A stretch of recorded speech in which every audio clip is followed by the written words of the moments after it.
Assalamu alaikum hormatly izleyijiler. Men jurnalist Allam Murat Rahimov. Bugün 2020-nji ýylyň 6-njy oktýabry. Bugünkü gepleşigi ýörüte söhbetdeşlik hökmünde gurnaýas.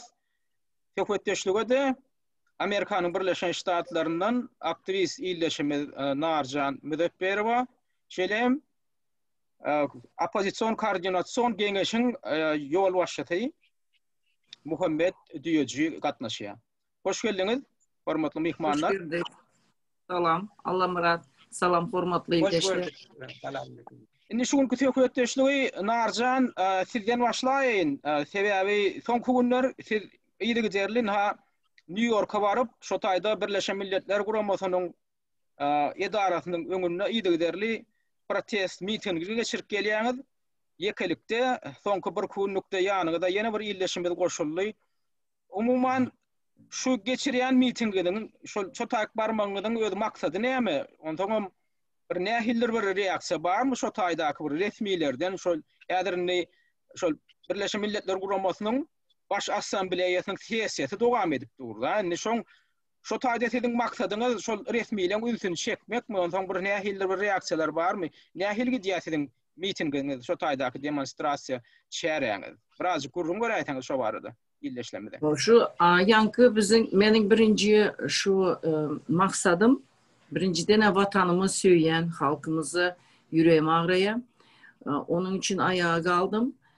Şu yankı aydışınız yal asambleye başlanmazdan şu başlanan sonra ben özümü kellemeyi fikrim geldi. Gel şu tayda duralı. Biri olmasa biri bize ünüs verir. Şu bir ayın devamında biz Hükmaniyada'da şu tayda durup geçmeli. Onun birinci maksadım şu ata vatanımızda bolup geçen hadisalar bu arada şu bizim aktivistlerin enesini, atasını, komlarını azar verýärler, soňky wagtlar gatken sebebi şulara azar verse bizim berde nememiz keseler deyip. Yani biz onları goldayız, şunun için hem her gün biz protestlara çıkıyız. Ama bizim şu bes etmeyi talep edýär men şu bizim aktivistlerin radikillerine azar verenler için. Bu birinciden. İkinciden şu bizim polisiya işgärleri, güç ulanış işgärlerine şu bizim halkımıza, şu yan kaydışımız yalı azar verdirmez yalı. Şu maksatta. Sonra şu bizim bir politzaklüçonumuz var, ildeşimiz 6 yıl verdiler jurist ne bittağdan. Onu goldak geçen, Hükmaniyada'da. Näme üçindir şolara azar verýär? Bolan iş mi, bolmadı iş mi? Azıcık halk için, bir hakikat için birazcık çıkış eden ya da gürün eden adam bolsa, onları Hükmaniyada'da yığnap durlar. Bu hemme buların maksadı şu adamları gorkuzmak. Gorku yetik yöne. Şu bizim men şu taýda duranymyň sebebi konstitusiýa hakda da birazcık gürüňeçek. O taýda bizim konstitusiýany umuman hemmesini çalışyryzynda hemme maddalaryny. Ýöne biz 27. oktýabry biz enemen şu taýda 16 ýyl näçe ýyl men şu bizim nizavissimiýetimizi bellek geçtim berde New York'ta. Yeke Türkmenler bilen değil. Umuman bizim şu respublikalar bile. Şu näme üçindir şunu ütketti. Näme üçün biz şuna razı olmalı? Mundan odal her ýyl 27-nji oktýabrda bellenýärdi da şo bizim garaşdyrlygymyz bolýan şonu näme üçindir soňky ýyllar 27-nji 25-nji sentýabra geçirdiler. Da 27-nji sentýabra geçirdiler. Şoňam bir nemeti maksadı düşünüktü da, manisi düşünüktü. Näme üçin şonu etdiler? Olam düşünüktü. Indi men şu taýda aýtjak zadym. Köp halk bizde daşarda. Biz öz bayramçılıklarımızı öňki konstitusiýa boýunça biz şulary polny alıp baryp bilýäs. Özümüz допустим edip bilemiz o ýurdun içinde edip bilmeýele. Ýöne biz bizim azlıklar daşarda biz şu zatlary egerde biz şu zatları tutsak, uşu biz bilýär şu ne kanun edilen iş. bizim yurdun içinde. Sizin diyecek bolýaňyz şu Türkmenistanyň häzirki hökümetiniň şu üýtge diýen bayramçylyklaryny üýtge diýen günlerini seyretmän şu öňkü düzgün goýunça bizim şonu dowam etdirsek diýäňiz da şolary protest hökmünde şol. Şol günlerinde. Ana 28'inde başladım ben de piketi. Şu 27'sine çeldi. İmini şu 27'si günü men şu ähli ildeşlerimizi çağıryan bir ulakan hem праздничный bayramçılıklı hem de şu bizim vatanımızdaki rejime karşı bir miting geçildi. Bugünler men hiç kimi çağırmayan, yani her kimi işi var, zat var yöne bizim iki ildeşimiz birleşti. Hazır bizim bir ildeşimiz hepten birinci günde уже düğün durdu. Men dedi durup bilen ölümem yakın. Men size o taraftan kömeğe değil dedi. Hökman benim vatanıma yüreğim ağrıya benim hem kollarım var dedi. Benim dedim gayret edin. Neçe durup bilseniz durun. Eğer adam tapılmasa ben yine de gelip ben şunu devam ettireyim. Şu bizim Bağışlan şu taýdynda siz durup listoka berýäňiz da geçýän ýa-ki Birleşen Milletler Guramasynyň häzirki geçirilýän maslahatyna şu Baş Assambleýasynyň sessiýasyna gatnaşan adamlara, resmiýlere listoka da berýäňiz. Şolar listokany alyp gidýänler kenmi? Şolar bir listokany okap soň bir reaksiýa bildirýän barmy? Gattyken. Biz şu soňky gezek ulakan neme ettik de plakat ettik. Şu vertolyottan da görünýär şu plakat. Şu gönüm onu seyredip durulan şu kim bolsa da aynadan seyretsen okap bolýar. O yerde yüzlenme. Ona bizim halkımızın yüzlenmesi. Sebebi aytsam bize neçe gıygırsak da hiç hili hareket yok. Şu 4 yıl bundan ön bir senatör Amerika'da aytıp geçti de bu onun eden işi yok. Bunu yapmalı. Buna giden pulun nemesi yok. Bu onun hiç hili iş etmeye şunun için onu yapmalı deyip şu sonra orada koyuptu. Yine o sonra hiç kaldırılmadı. Eden işi yok. Na samın deli. Hakikattan am. Gelen adam ken şu yankı hatın içinde почти 10 list bizim yurdumuzun problemaları yazılan. Ben onca Anglişçe bilmeyen son ben şu zadı özüme neme bildim şunu yazıp luçu eline berenim ona özleri okar zadı. Gelyeler, saklanyalar, sonra veryeler. Ana dünkü bizim ildeşimizin yanına o saat 5'te gitmeli 6:30'da ben diye indi gidip barayan için hiç kaldın desem ayttım Angliyadan dedi bir neme geldi dedi şutayda ken görünettik hat verdim eline diye baydağımızı alıp men bilen surata düştü diye büyü bana iyi veriyor o suratı men goya nemede ken maşınlar geçiyor signal veriyor ellerini şunyalı edip geçiyorlar biliyorsunuz mu? Sebebi biz demokratik yurtta yaşayız. Demokratik bunlar o zatları savsem ervet görüyor. Näilim bolsa siz umuman şu Türkmenistan ýaly ýurdun bardygyny dünýäde şolar ýaly ýurdun bardygyny şo taýdaky geçýänlere de tanatdyňyz. Sebäbi köp adamlar şeýle ýurdun bardygyny bilen okda men özüm hem Demirgazyk Amerikada bolup görem soň şolar şeýle ýurdun Türkmenistan diýip ýurdun bardygyny bilen oklar. Şo taýda diktatoryň oturup şo diktatordan milyonlarça adamyň ejir çekip oturandygyny köp kişi bilen okda. Ana şolara da şu ýagdaýy tanatmakda şu edýän işiňiz gatym ýokum rol oýnaýar, gatym ýokum iş edýäňiz. Yankı bir neme geldi de şu günü bilen Azatlık bilen interview geçerken bir oğlan geldi. No oğlan diysem sizin yaşlarınızda birazcık nemerak. O durdu. Şu neme gutaryança durdu. Mende nemesi de var zapisi yöne bir hili göre oturun şonu koymanı. Ondan işleyen iken oğlan enesi atası Türkmen yöne doğulmandıram da Türkmenistan'da. Bu geldi durdu yankı nemeleri o kadar mezadı. Son bana gutaran son bir gürlüğün ettik bana ayttı. Men dedi birinci gezek değil bu baydağı görüşüm verdi dedi. Ama ben bilmeyen men bardım Türkmen'e yöne ucu neçe yıllar oldu diye. Eline kağızı verdim. Slovno hem mezadı gürlüğün verdim. Ben dedim dünya onda değil biz neçe ştatlarda ettik neçe gezek biz o nemede Washington'da geçtik ilçhananın önünde. Yine de gaytalayanda hiç hili şu distansiyalar taraftan bize hareket yok, kömek yok. Şunun için duralı diyen bir ay hükmanı yağdaydı biri olmasa da biri şu sorağı kaldırar. Benim umidim şu. Bizim Türkmenistan'ın sorağını Hökmaniya'da da biri kaldırar deyip umid ediyorum. Düşünükli yok atık o iş ediyen şu tadan şu öde yaşayan yerinizden şu New York'a var yançağı siz ne çataat yöremeli siz ulu barcak oldum yakın yerde. Yani şolar ýaly aralygy geçip edip her gün gatnap durup ediyen şäherňiz. Просто neme yüreğine ağrıya.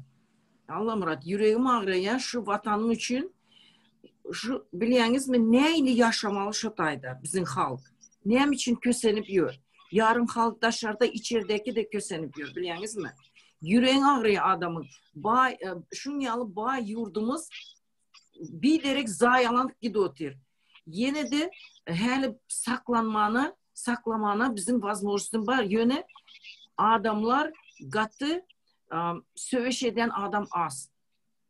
Gaynatak da hava gaynatak şu yerlerden goşul vermeli. İngon bana şu tayda yaşayan Türkmenler goşul vermeli. Türkmenistanlar onu yani şu numara bitip baranoklar da bolmasa hemmemizin akwalymyda degişli mesele da.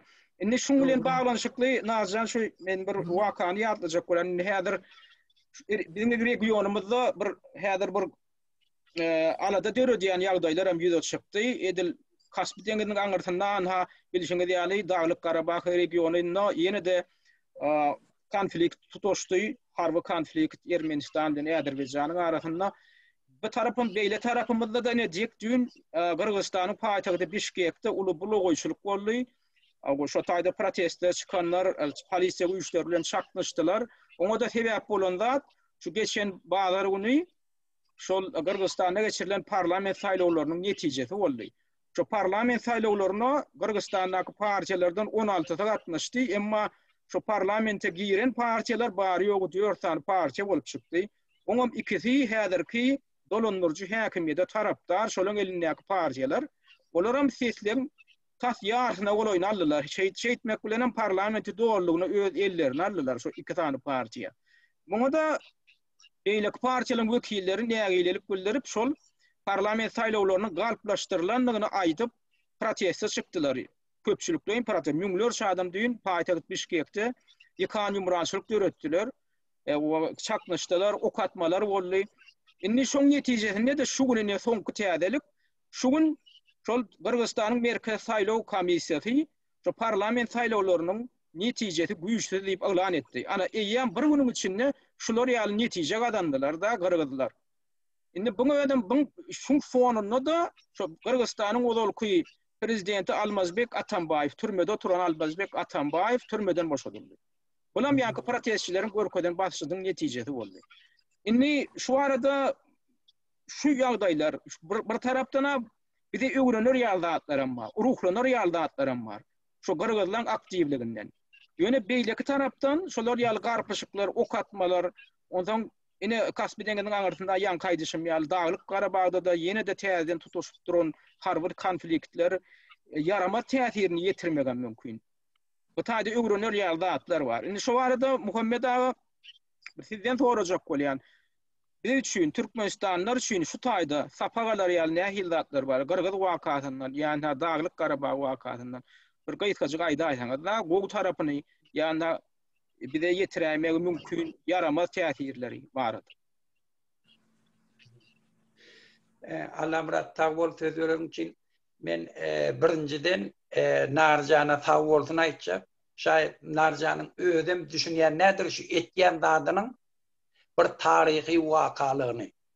Sebäbi şaýat meselen Türkmenliň tarihinde birinji gedek onuň öňünde bir aýlap bizim watandaşlarymyz Türkmenistanyň içinde kıyınçılıkları, adam hukuklary bozulmaklaryny, öz watandaşlaryny gorap bir aýlap onuň öňünde protest geçirýär. Şu hiç bolmadyk moş beýleki döwletlerde diýär. Şol üçin şu zady aýratyn bellek geçip.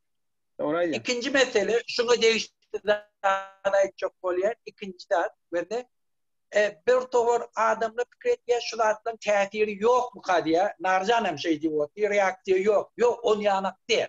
Berde onuň strukturasy kıynantagam şuun dünyanın içinde 194 devletten 2'den 3'si diktatör devlet. Oğlum şol için oğlum içinde 3'ten 1'i şu zatları bilye, yöne 2'den 3'si kollamayan için tesin çıkarıp bilye. Yöne haçanam kalk. Köçeye çıktı. Şeyittirip aylap onun önüne dursa, o 2'den 3'ü var ha, tesin çıkarmaya. Olanın tesin çıkarmağına. Şu yurttaki bolup geçen vaka üns çekmeyene mecbur oluyor. Ondan sonra 2'den 3'ü var ha, 3'ten 1'i. Ola deyip biliyor, şu yurtta ertek uruş olacak ha, görüyenin mehaneki.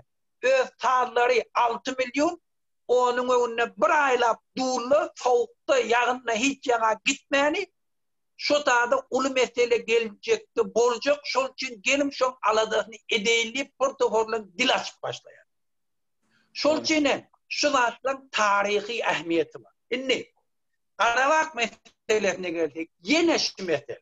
Bende 30 yılla Karabağ'ın meselesi şeyle batırılıp yatırıldı. Hatta şu dağda bir halkın hemen territorial siyalisti meselesi. Hemen bir halkın yani Ermeni Karabağ'da yaşayan adamların üflegleri yatıyor.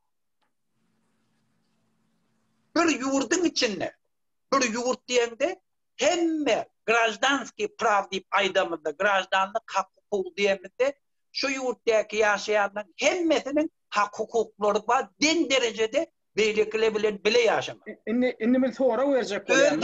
Ya bir mı der, Muhammed abi birinciden aşağıdır bir gayet karar aysak ya vakt şekli da bu konfliktin nodoktan devam edip gelýändigini hemmemden bilýärsiň. Şu taýda esasy kıyın mesele var. Esas sonra vermesi kıyın mesele var. Olum şu Karabağ Azerbaycan sastavında bolup gelen şu Sovet häkimiýeti ýyllarynyň dowamynda şu taýda bolup gelen. Inni şol 1991-nji ýylda şu taýda bunt turdy, gozgolong turdy da ýa-ni şu taýda agdyklyk edýän etnik Ermeniler şu kontrolü öz ellerine aldılar da Azerbaycan milletini hem kop çıkardılar. Gider yal ettiler.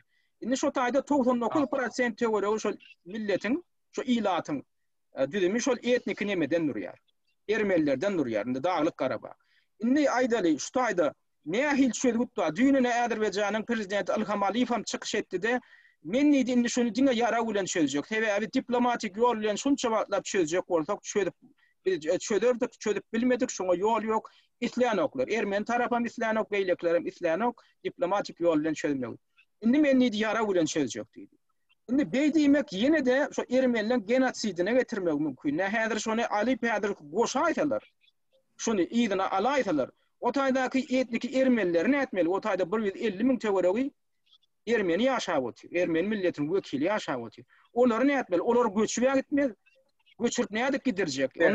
Onu gırmalım olary. Näme hil çödüp tapmaly. Şu arada bir gysga jaýda aýtaňyz da, şuňa çödüp anlamlar. Şu mesela gysga diýme men ýön dol aýdy. Gördi? Iýmilne, gördi? Şu Karabağ meselesiniň dölemeginiň özi başyna dölemeginiň özi. Bir halkyň aladasy. Yani biz Azerbaycan devletinin sastavında bolsak bizi kemsil edirerli, bizi Azerbaycan'la denk tutmarlı deyip o zaman bir tofar adamın aladığının neticesinde bir tofar hareketle başladı fiyat hareket. Bundan bir tofar beyleki devletle koşuluşup onu öceştirdiler. Şununla da geliyor esasıyla adam hukuklarının deklarasyasını yerine getirmekte. Haçanam adamlara, granjdarlar hak hukukları verildi, şu alada bulmaya, şu Kanada'nın böyle 270 tane tire topar hemmesi var, hemmesi bile. Hem için adamlar hukukuna hürmet koydu. Hemişe iyidirliğe. Haçanım, bir yerde şu kemsedirde eyyem koşardı adamlar çıkıyor şu an ayıtlarla. Şol için büyük mesele Azerbaycan Ermeni meselesinde adam hukuklarına hürmet koymasızlıktan gelip çıkıyor. Ol Sovet dövründen tut ta post-Sovetski özdaşlık bolonundu. Şol için birinci şu tadı, şu meseleni çözmek için adam hukuklar deklarasyasına hemme kişinin boyun olmalı. İkinci de hükmen olmalı. Bir yurdum territoriyasyna hormat koymak. Sen hükmen şu atlık eger şu territoriya meselesini oğacak bolsam bir milli poş bolsanda onu bütün Sovet Soyuzu'nun içinde bütün yurtlarda İran, Afganistan her kayıpta hemmesine şunu yanakmet. Onlar mesela ortaya gelen Kazakistan'ın bir bölümü şu atlık Stalitsa'nın payitahtını almalı. Ortalaşa. Şol için bir ikinci hormat koyun burada bir yurdun territorial meselesi. Ondan soň dostluk, deňduşluk, ara gatnaşygy ýere goýupdy, şu meselelerini külli çözüp bolýar. Şol üçin adam hukuklar deklarasiýasyna hormat goýmaklyk, territoriýasyna hormat goýmaklyk, oňşuluk, siýasy mesele, siýasy ýollar bilen öz meselelerini çözmek. Gatı doğru eýdin. Mysal üçin men Kanadada özüm ýaşak gaýdam soň bilýän, şo taýda ulu Fransuzyň ulu bir provinsiýasy bar, Quebec. Quebec. Ýöne şolany çykyp giden owa, şo çykjak bolup duran owa, şo taýynyň ilatyny gaglap Fransuzlar. Emma şoň töweregindäki beýlek provinsiýalaryň ilaty aglap ingliz dilli ilat. Ýöne şolar nähildir öz aralaryna dil tapýarlar, şolar näetdi men öz bilişime görä da şo Quebec köprek awtonomiýa berdi. Merkezi hökümetde Quebec aýtdy bolýar sen öz ykdysadyýetiňe öz başyrak dolandyr. Fransuzlaryň mekteplerine köprek açın, onu da biz ruhsat berýär. Fransuz dilini ösdüriň, öz medeniýetini ösdüriň diýip, şol Quebec'e köprek ygtyýarlyk berdi merkezi hökümet. Ýöne şeýtmek bilenem şol ýagdaýy durnukly saklap otyr. Fransuzlarda belli bir döwürde islew boldy, aýrylmak islew boldy nemeden. Kanadaň düzüminde. Çalar kynçylyk bolsa häzir aýdy. Haklary bar köçäşik. Häzir bar. Ýöne şonu saklanda, şo merkezi hökümet Kanadaň merkezi hökümetiniň beren köp sanly ygtyýarlyklary boldy şolara, awtonomiýasy boldy. Şoň üçin şeýle siýasaty hakykatdan birinjiden aýanky etnik milletin aýratynyň gödüňde tutmaly. Şo taýda Aýdal Garabagda etnik ermeniler köp ýaşaýarmy? Diýmek şolara ruhsat ber, şolaryň öz medeniýetini, kulturasyny, hem öz başdak ýanky milli aýratynlyklaryny awtonom bolmak. Ösdürmeklik, onuň awtonomiýa ber.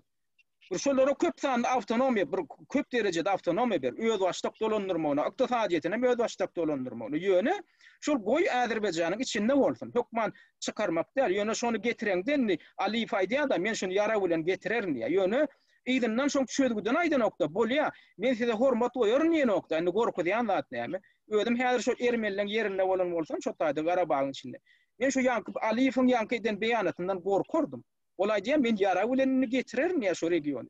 Ýöne ýygynyňky soraga ýanky Muhammed Agatyň diýen soraga jogap beren nokta Aliýew bolýar. Şo insan hukuklaryny, ermenilerin insan hukuklaryny, millet hökmünde, etnik millet hökmünde şolaň hukuklaryny nähil gorajak, şolaň hukuksyzlygyny öňülen nähil gorajak. Sen indi bir nowatdaky bir genotsiddi amala aşyrmajakdyň söz ber, garantiýa ber, ilki öňü bilen. Şonu diýmeden öňürdi. Men size ýadyňy da getirerin, men ýadyny dolap alaryn diýmeden öňürdi. Ana şo mesele bar da. Indi ýeýleki bir mesele ýanky gyrgyzlar meselesine gaýdyp geleli. Şu taýda ýanky gyrgyzlar öz hukuklaryny ýanky gorap öňü bilen ýetenlärdi näme şol ýanky parlament saýlawlarynyň netijesini güýçsizlik elan etdirdi Merkezi Saýlaw Komissiýasyna. Ana ulu gadalanan netije. Sebäbi näme düşündir şol häzirki häkimiýet, häzirki hökümete tarapdar iki sany partiýa tutuş parlamentdäki orundan ýarsyny ele aldylar. Ýem görünip dur şu taýda bir deňaramlyk ýok, adaletlik ýok, bir zatlar edilen bolmaly şu taýda. Galpdy. Indi Narjan sizden sorajak bolýan şu taýda türkmenler şüýne öwrenler ýaldatmam şu gyrgyzlaryň tejribesinden. Siz indi bir paratesde çykyp ýören bir aktivist ýylleşimiz da. Allah'ım ruhsat versek. Men şunu kutarayn, ondan Narjan'a bitirin aýdasyn, eger ruhsat berseňiz. Sebäbi şu ikidi bagyrlar biri, şol için açyk bolup kutarayn, ondan Narjan'a geçer. Bende Kırgızistan'da da yine şu mesele geldi. Yani bir topar hükümet dolandırıp oturan adam başkaları eskermeyecek oluyor. Öz gücünden hayırlanıp sayılavlara öz behidine vuracak oluyor. Şol için Kırgızistan'da demokratiye bak, halk öz pravatını biliyor. Şol için köçer çıkıyada protestçi normallik bolmalı da demiş. Hiç vakt hükümeti adamdadın eline ananmelle. Şu perişte de olsa, Kudayım olsa hiç. Tevevi o takbarat aviya. Demokratiye diyen adam iminne şunno. Halk hemişe köçede olmalı, hemişe protestin edip bilmeli, tözüne edip bilmeli. Şol için teviyanak jurnalist değilek. Hemişe yurdun içindeki problemler aydıp durur. Halka yetirip durur. Halk informirmanlı olsun yurdun içindeki oluyor. Şol için diktatörler, teviyanak jurnalistlerden korkuyanlar, ya diktatör bolacak adamla da teviyanak jurnalistlerden korkuyanlar, hemen halkın köçe çıkmağını hemişe perspektif görünüyor. Şu an Trump'a da ruhsat verdim jurnalistleri öldürecek. Ne için? Düğünlerdeki ilkler diktatör olmak yöne edibilene. Şol için demokratik devletlerde bar problemanın vaktini öceştirmeyeni, vayenli da yetirmeyeni çözüp oluyor. Kırgızlar da təze demokratiya başlan, inni şu yolu öğrenile, öz isteklerini nasıl edip bilyerli, izinde durup bilyerli, köçe çıkıp bilyerli, polisiye de olarak karşılık görkederler. Haçanen biliyor, şunu konstitusyonun pravasını hayırlanıp köçe çıkan olur da diye bedel tediliyor. Görüp oturlar. Şol için polisiye borcu, grajdarları korumak. Ne bir sağ oğruyla. Cinayet edip oturan adam. Bu çolum iminli yurdu öfüşe getiriyor, progresi getiriyor, adaletçılığı getiriyor, korrupsiyan karşısına görüşmeyi. Inni yang şu tayda bir gatırım yokum da di belli geçtiğiniz zaman Muhammed ağa şu häzirki prezident yani Soronbay Jeenbekov diýilen adam bari o 3 ýyl prezident bolup otur. Şu 2017-nji ýylda prezidentlige taýlandy. Ýöne şu 3 ýylyň içinde eýýäm şol öz klanlaryny getirip yetişdi. Häzirki şoň tarapyny tutup çykyş edýän şol birimdik diýen partiýanyň öňbaşda şolaň esasy şoň içinde täsirli syýasatçylaryň birem, häzirem deputat saýlanan şol nemeleň birem, deputatlaryň birem şoň öz süýtdeş dogany. Şol adamlara getirip ondan eýleki ikinji partiýa bar, Mekanim Kırgızstan diýen partiýanyň oňam ýa-ni hemme nemesi syýasatçylar şoň içindekiler bir adamyň elinde diýilip hataplanýar. Olam Kırgızstanyň odalky gümrük gullugynyň başlygynyň orunbasary.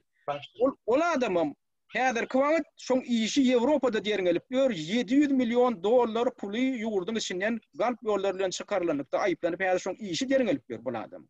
Ýöne şunu adamam ýa-ni partiýany elinde saklap otur. Indi şolar ýaly iki tane korrumpirlenen partiýa da gelip mena ýa-ni parlamente girdiler de onunyň 50% teoriýany ýarsyna bolaýan aldylar ellerini. Indi öwrenler ýaly şu taýda biri Türkmenistanlara gaty uly mysal bar da şolaryny gyrgyzlar ayaga galdylar da ýok biz şoňa ýol bermez diýdiler. Narjan indi şu arada birazjyk teden bir pikiriňizi aýdaýsaňyz. Neme? Aha, sağ olun. Neme, mening pikirim şeýle, o taýdan biziň Türkmen halkymız diňe şu agzy birligi özüni alsa bolýar. Sebebi biz edýän mitinglarymız munýaly bir düzgün ya da bir yaraglı neme değil, bizinki parahatçılıklı yol bilen. Yöne bizim görüyen zadımız Kırgız halkı gatı neme ağzı bir. 2 günün içinde eden işini gördük. Şu yankı nemenem maşın bilen yıkıp dervezesine bir günün içinde yankı önkü prezidentnam çıkarıp aldılar. Bu ağzı birliğin alamatı bilýäňiz mi? Menem şunyalı görýän, höwes edýän biziň halkymız çıksın şunyalı diýip. Biziň halkymız çıkaýmaly. Bir näçe wagt seretmeli. Ýöne bilýän yaragly zat diýes, emma revolýusiýa bary birem munyalı ýuwaşlyk bilen bolmasa gerek diýip pikir edýän men. Misal üçin Kurbanbek Bakiýew şol wezipesinden gidirenlerinde 2010-njy ýylda şol moda çaknaşyk boldy da şonu onlar çaýdy şo taýda edilen demonstrasiýada Kurbanbek Bakiýewiň görkezmesi bilen snayperler ýokardan ok atdylar da adetler köp adam gyryldy 2010-njy ýylda. Ýöne şo gyrgyzlar gorkmady şol ok atylaryndan nähili boldy. Bular pikir etdi ýa-da protestçiler darga giderýdi da bir katadan adam ölenden soň. Olar dargamady da gaýta hasam öjükdi de şolaň prezident köşkünem parlamentin köşkünem basyp aldylar protestçiler. Soňam şeýtdilerde Gurbanbek Bakywy gaçyp gider ýaletdiler. Häzir hem şondan soňam gaçyp gaýdyp oňa garşy gowadolan işemmal häzir hem Belarusyada gidilen otyr Bakywy. Ana şeýdip halk öz güýjüni görkezdi. Ýa kaýdyşyňy diýýäli. Halk agdy bir bolup gorkman, hatda ok atylanna da gaçyp gitmän, ýene gaýta beter öjüp adamdan sany gaýta köpelip şeýdip ana basyp alyp häkimetden çekleşdirdiler ýa-ni bürokrat, diktator. Ene bize dini ağzı birlik gerek bize.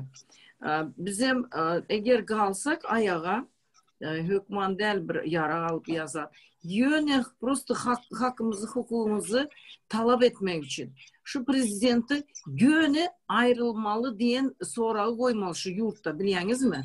Biz halamız o. Bize gerek değil, yetendir uje. Benim fikrim şu. Özüňiz pikir ediň, näser ediň? Şu wagt mena ýaňa ýöne ýere agdam mokda, şeýonky Jeenbekov diýilen şäherki prezidentleri var, şu Gırgızdan. Bar ýogy 3 ýyl oturdy prezidentlikde, onuň eýýäm adyp başlady. Eýýäm şonda diktatorlyk häsiýetleri ýüze çykyp başlady. Eýýäm klanlyk häsiýetleri ýüze çykyp başlady. Öz garyndaşlaryny çekip gad edip. Görýänmi? 3 ýylyň içinde biziň diktatorymyz 2007-nji ýyldan ýaryna ýurdu dolandy. 13 ýylda ýurdu dolandyr otýar.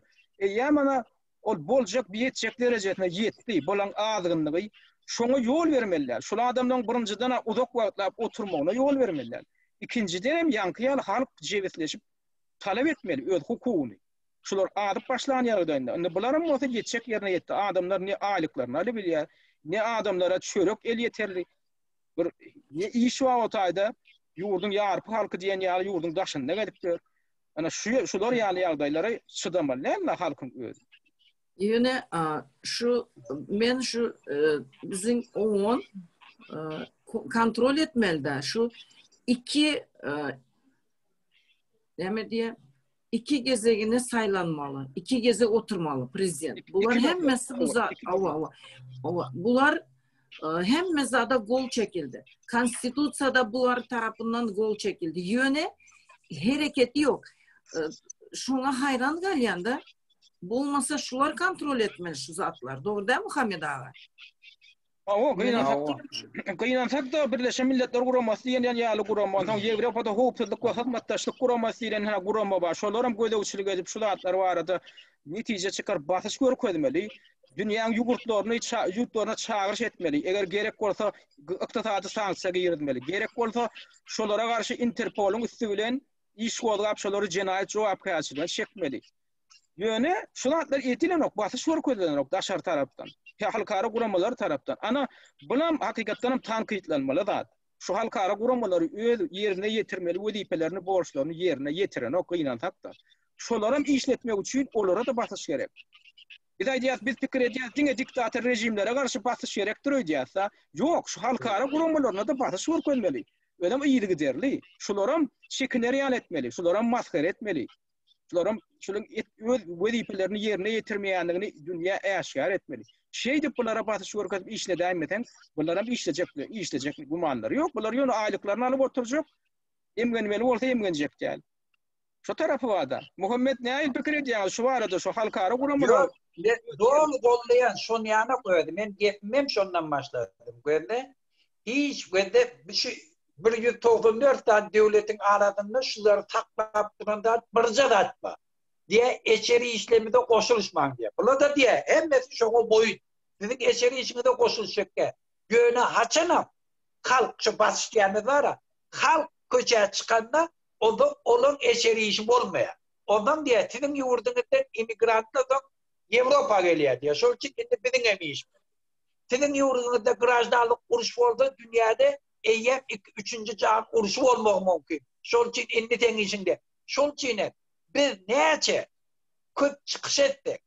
Köp köşeye çıktık. Köp onun önüne. Bütün dünya kurumalarına hemişe kritik var edip durduk. Şoları napadat edip durduk. Ondan biz hakkımda yetip bilye. Ondan ola deyip bilye. Ten eçeri içinde indi narcan nama gün veren. Gurrun şonda. Mesela Azat Radiyan'ı gör şu atla. Ola. Keybedi otilla aylığını alıp. Hem Türkmenistan'dan alıyarlar hem ondan alıyar. Tesin çıkarmasak ne mi iş var senmile? Cahil alıyar, arkayın nemesi şeytirip diyor, İslenlik zatının peridaşetin veriye aylığını Amerika'dan alır. Şol biz eger köçe çıktık, ola mecbur. Biz eger azatlık radiyeti yurdu tatya, şu tadakire falan dedik, mecbur ondan narcamla gepleşip geçip. Mecbur ondan miting etyenleri görkezmeli. Mecbur ondan gün efirde Türkmenistan'ın içindeki vakalar vermeli. Eger biz sesini çıkarmadık, ola hezletke iki taraftan ayrılır. Gatı doğraydı yani. Ende çok jinge bir halkara gurumalarına degişildi. Hatta yankı yaline Yo hemmesine. azatlık radiyeti yani yankı haber teri işlelerine de degişli. Şolara da yankı yalı köpçülükte batış görkezmesen, şolara da batış görkezmesen öd etmeli işlerini şolara edete gelen o. Şoň üçin bu meselede Allah'ım bu da Amerika'da demokratiya 230 yıllık demokratik devlet şoň içinde karalar urýanlar hiç kim kabarıya giydiğe taklayan. Jurnaliste de var, prezident, onunla da şu tarzda problemi var. Görüyoruz, şunu çıkaracakta ortalık köçe çıkmalı, maşin ortlamalı oluyor. Daha neyme devletten üntün cep çok var. Biz orada, bir adam oğlunu aklını getirip koyacak böyle, bütün muğallamları bütün muğallamlar gününü de fakirler iş verdi Muhammed'i övmek, şun çarelerine katlaştırmak. Belli biz sesimizi çıkarmadık ne olur? Bizim üstümüzün, o zaman bizim ayarlamızın taçının kraskasını yatan tıkan yerinden özü belli etkiyor. Şunu ayarlan taçı kara olmalı ya, sarı olmalı ya falan olmalı. Mincek maşinin rengine özü yatıp duruyor, erti ay ak olsun. Ya yeni erti burada duruyor, ay beyle olsun. Şunun için halk sesini çıkarmada üstünden izdivatı ediliyor. On tapavatı yok, kayıt devletle olur. Demokratiye diyende halka mümkünçülük veriyor. Jurnalistlere mümkünçülük veriyor, kanun esasında mümkünçülük veriyor, halka köçe çıkmalı. Bar problemler aydıp durma. Şu haktan biz hayırlanmasak, biz ondan bizim üstümüzden izdivat ediyoruz. Ondan biz çörebe muhtaç olmalı. Biz ondan öz çağalamızı görüp bilmeli. Biz ondan daşarı yurtta öz çağalamızı taklamak için gidip kulçuluğa mecbur olmalı. Daşarı yurtlarda gelip ölmeli, caylamaya adam takılmalı. Yan bir haber uğrattılar bana. Türkiye'de yan yakınlıkta yaptır yaşoğlar. İşler otika presin aşağına girip ölüptür. Suratında ben doğru ne doğru bilemem. Hiç iyetem yok. Ece kakasına mı kavar? Ahaleke biz eğer sesimizi çıkarmasak geleceğimiz şu. Geleceğimiz şu. Şol çiğnen demokratiye diyen de hemişeden aga kuşyar olmalı. Hükümeti hiç kim ananmalı. Kim buladı? Şu andan bir gelip ben şuna ananyan, şuna hep yok. Sen hemişe şunu kan. Şol çinin metbuat azatlığı en esası zatlan diyor. Kim şu jurnaliste tövüp başladı bilgin. İzinle başla orada. Kim gelip bana başka toparlabilen gepleşmeyeni oğurmasa bilgin halkın düşmanı. Yani şu meselede yine de bir yatlı çıkladım ama da şuna bir kunlukta bedengine opozisyon liderlerimizden bir kıtantı şol fedatlığına karşı yine batış var koyduk. Anık ayda adına mine Murat Gurvanov ödeden çıkışına bir kunlukta şu illeşlemenin sonra ona cevap vermeden çıkışına diye şu diye şundan öyle diye adamlar burada belli diye şundan öyle kim diye bizim işimizi tankit etse şol diye diktatör Berdi Muhammedov'un taraftarıdır diye da. Ne diyeyim yine özünü diktatöriye alıp barmak oluyor da şu biz diye tankit etmeye hiç kimin hakkı yoktur demek. Ne mi demek? Şu medeniyeti senin onunla yine de yurdun içine edecek oluyor. O sen yurdun içine varıp buradan yurda yol başlar edip başlatan onunla sen yine de şu Berdi Muhammedov'un eşyali yok beni tankit etmeye hiç kimin hakkı yok diyerdin da. Şu medeniyeti hedirden başlamalılar. Şunu eğer sen tankide çıdap bilmeyen olsan, eğer sen tankide çıdap bilmeyen olsan opozisiya gelme.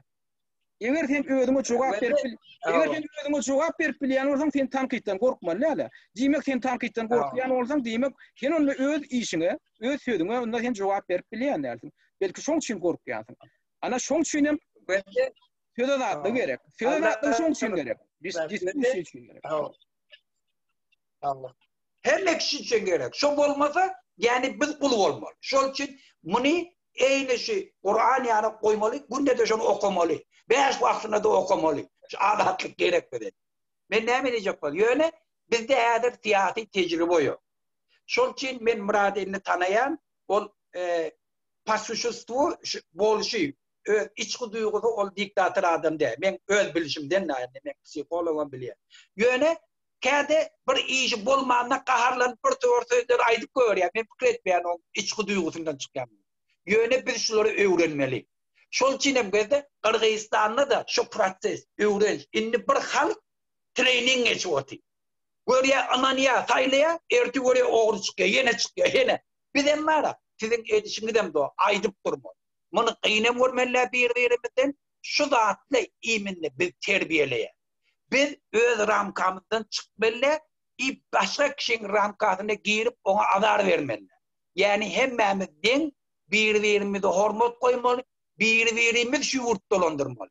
Haçanam kritikavat etdele hakikat belli oluyor. Problemi yuda çıkıyor. Biz gepleşik geçirmeyeni düşmanımız bilene, gepleşik geçirmeyeni oňarmaly. Şonnu parakatçılıklı yurdun içinde hikmet eden şey. Haçanam ignorere edecek oldu. Fiziki ayıracak oldu. Ol eyyem diktatörlük etti. Şol çiğnem değil ya. Hiç var. Silevoy metot bilen parakatçılık getirip bolmayadı. Den gerek yerine hayırlan, gerek yerine ay yöne hemişe gepleşmeyenim olur. Hormat koymanım. Oraya Muhammed Ağa, Narcan, vaktimiz birazcık şekli olan da onu gepleşiyor ustaydı. Tamamlayın. Ya hiç var mı? Var. Sağ olun. Dur Muhammed Ağa, bir minut.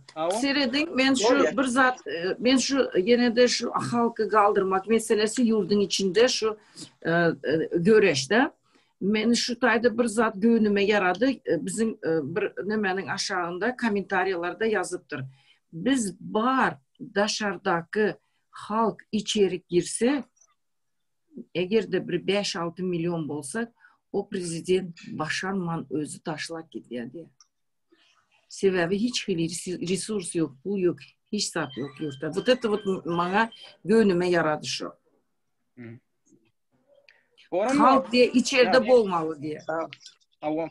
Bolya onu yine illeşler gepleşige katnaşan üçün köp sağ olun. Yine buradaki atlayan bugünkü gepleşige grajdan aktivistimiz Narjan Muzafferow bilen opozisyon koordinasyon kengeşiň ýol başçysy Muhammed Düýeci gatnaşdy. Gepleşige Allah Murat Rahim bardy. Sağ olun Allah Murat. Sağ olun, aziz illeşler. Awa. Dinleýän üçin sizem sağ olun illeşler.